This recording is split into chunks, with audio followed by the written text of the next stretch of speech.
throwing the ball, but especially the person running the route. Tremendous job. It results in a terrific play.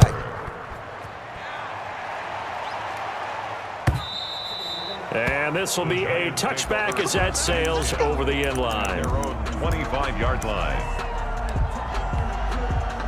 The Giants offense at the line, ready to begin their next drive. And last time out, went for it on fourth down, turned it over, gave them great field position, turned into 6 points, so they've got to recover here, Charles. It's amazing what one decision can do in the chain of events, right?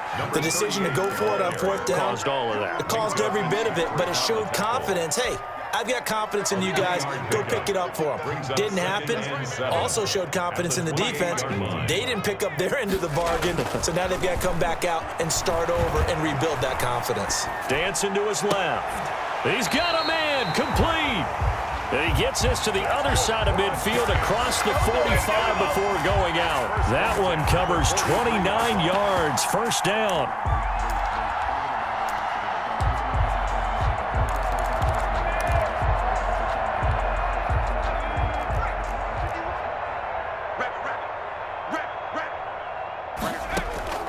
Operating from the gun, Jones. Oh, Jones has just thrown his third interception. Picked off by Justin Lane. It's a foot race. And he brings this one back. It's a pick six for a Steeler touchdown. Chris Boswell on for the point after. So now 2 pick sixes that he's thrown in this first half of play. Where do you go from here? But number one, make sure you keep your poise. Make sure you go to the sideline after throwing this second one, and you look like you're still in charge, that you're still the guy, because your team's going to feed off of you. And if you're having your hands on your head or shaking your head and walking with your head down, guess what? They're not going to rally at all. At their own 25-yard line. The Giants offense at the line, ready to begin their next drive. And last time, decent field position through the pick six. Obviously costly. But they can't afford to just bunker in now. All right, good field position means go ahead and attack on offense. Try and press the advantage a little bit. They just have to be better with the football on this possession. So that didn't bother you too much last time? No, because it's exactly what you're supposed to do. You can't have good field position and not try to take advantage of it. Sometimes the defense makes a good play too. Here Jones gets it out quickly, complete. And from the 25, they work this to the 29, a gain of 4. I know many people like to throw to the tight end, maybe in a little flexed out position because he creates mismatches with his size. But slot receivers do the same thing with their quickness, their speed, and their route running savvy. And for the 4th time tonight, it's an interception.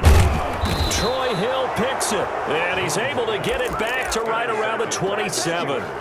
Boy, so another interception, CD, and it feels like he's starting to unravel a little bit. And as you would expect, still a work in progress here in his second season.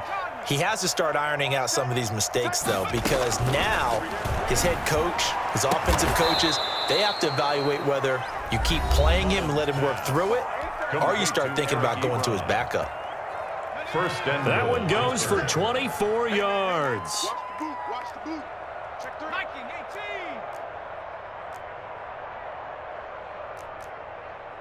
57's the mic. Watch 57. Here we go, D.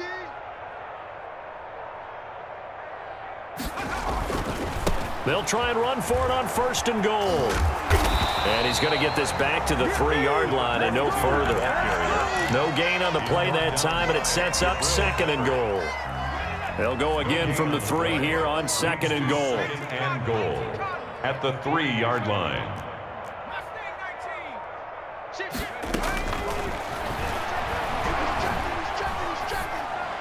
And caught in the end zone. Touchdown, Steelers. Juju Smith-Schuster there to make the grab. And the Steelers offense, they continue to pour it on. And the route is on here in this first half. Steelers 42, Giants nothing. Oh, wow. He's doing it bad.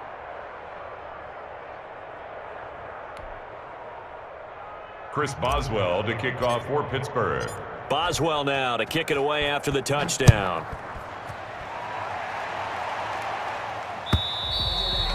And that'll carry over the back line of the end zone for a touchback. At their own 25-yard line.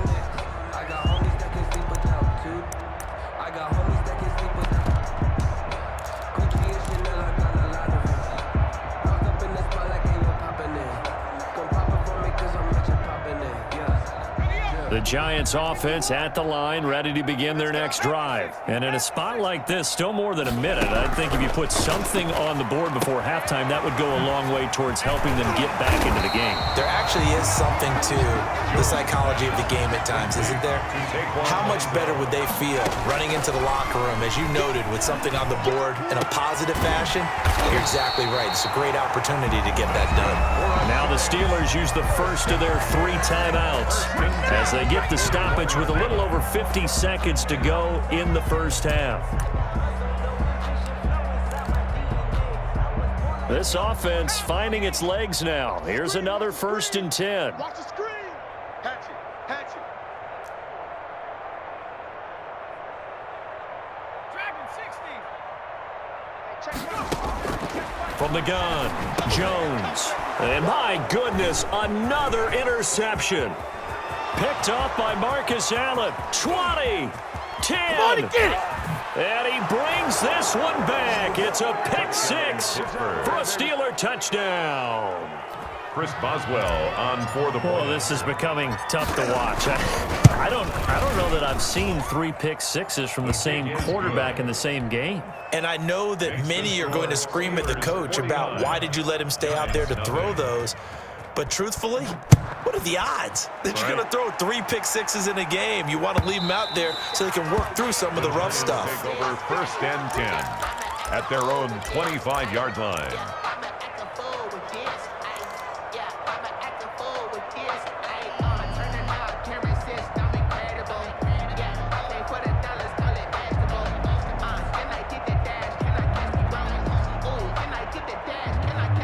The Giants offense at the line, ready to begin their next drive. And following the pick 6, and they had decent field position in throwing that pick 6. We'll see how they attack this drive. And I think all you say to your guy is, listen, let's just take care of the football a little bit better. Make some better decisions on this drive, and they'll probably help him a little bit with maybe some really high percentage throws early to let him get settled back in. But they told us, they've got confidence. That's not a problem. Yeah, not a problem at all. They just want to make sure they get things settled down a little bit for their offense and give their defense a little bit of a chance to rest. Here's Jones on 1st and 10. He's going to wind up and air it out. And now here is another interception. Picked off by the all-pro safety, Mika Fitzpatrick. And a big turnover there as his guys will get the football back. At their own 20-yard line. 30 seconds remain in this first half as they come up here 1st and 10. They'll come out throwing here to start the drive. That one caught by the rookie Chase Claypool. Now the Steelers use the second of their 3 timeouts. 4-yard gain on the play. As they'll stop the clock with 24 seconds to go in this first half. They'll look to throw now on 1st down. Looking deep here for Ebron. And that is incomplete. He couldn't hold on through the contact. Brings up 2nd down. Incomplete. Normally you think the tight end's going to be able to catch the football and handle that contact, but in this case, maybe a little too much target to hit. That one was timed well. Incomplete.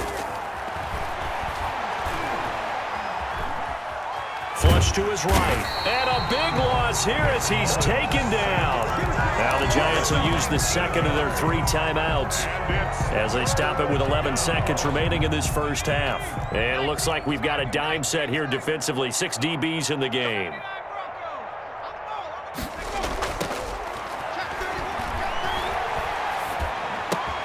Open man completes it to Smith-Schuster. And likely time for one final play here in the half, so they will go for it on 4th down. So we reach halftime here at our first Monday Nighter of the season. As we'll send you down the coast now to Orlando, that's where we find Jonathan Coachman, ready with our EA Sports Halftime Report. Coach. Graham Gano set to kick off.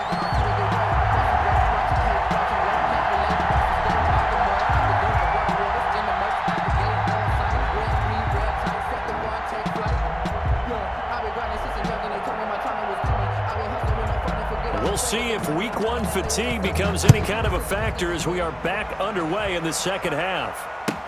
And this carries into the end zone. And the decision to bring it out, not a good one, as he's tackled at the 15. Well, conventional football 101, tells us if you don't get it back to the 20-yard line on a kickoff return, that's a disappointment. But some of these team special teams coaches, with approval by the head coach, they give them full authority to go ahead and bring it out and try to be aggressive, almost what we call the green light, red light theory. Green light means go, red light means stop. Looks like he had green on that play. The ball Credit him with a 1-yard gain there to make it 2nd and 9. Definitely too early to panic, but that is his 4th carry of the game, and collectively has a total 10 yards. So maybe there's no panic, but maybe some concern. Yeah, and maybe a little concern up front because they're not giving him any space right now. And this one taken in on the right sideline, but not in the field of play. They say it's incomplete. The throw led him a little too far. It brings up 3rd down. And 9 yards to go. After an incomplete pass on 2nd down, that'll leave him trying to convert on 3rd and 9.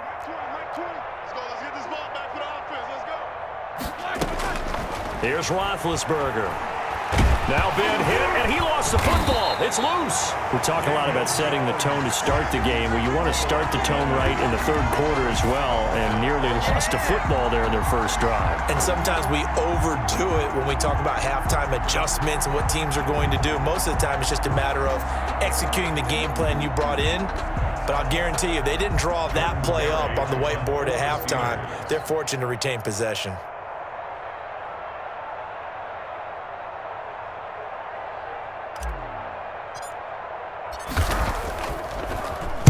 And he's able to get it out of there, and this is a pretty good kick. And that'll kick and go out of bounds just outside the 15 at the 16-yard line. At their own 16-yard line.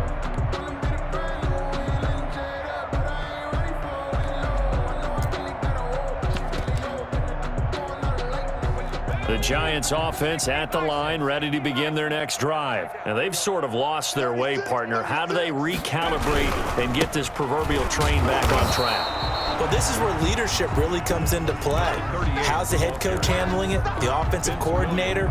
Sometimes they just make a joke. All right, guys, you had your fun? All right. Throw it out the window. Yeah, let's get back on track here. And sometimes that'll work just fine. I guess it's time now to lean on that leadership. So after the run for no gain, here's 2nd and 10. Hey, check Mike, 27. Check Mike. Go. On 2nd down, here's the option. That's out to the left, flat and complete.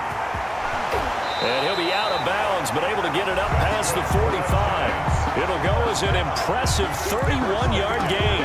That's how you draw up the run-pass option right there. You get a chunk play out of it. And you know quarterbacks love to throw the RPOs because oftentimes they're in-breaking routes, but receivers love it even more. The ball gets to them quickly, allows them to put some moves on in the secondary. Jones now on 1st down. And my goodness, another interception. He's picked off near his own 48. And they take over. They'll set up shop at the 46-yard line. At the 46-yard line.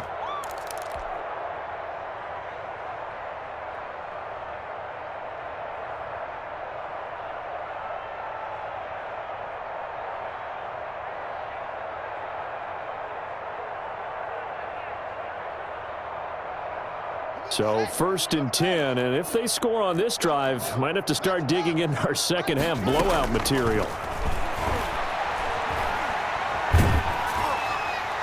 Now the first play of the drive there is incomplete. Johnson was the intended receiver, and now it's 2nd down. That was nice work there defensively to force incompletion. Now, even though this drive started in plus territory, they're still not in field goal range yet. So they can work towards another couple of stops and not allowing that turnover to hurt. So after the incompletion on 1st, now 2nd and 10. They go play action now. Haskins escaping the pressure right. He'll find Smith-Schuster. That's complete. And he is out of bounds, but first he gets it inside the 10 to the 7. How about a 39-yard pickup? They'll take it.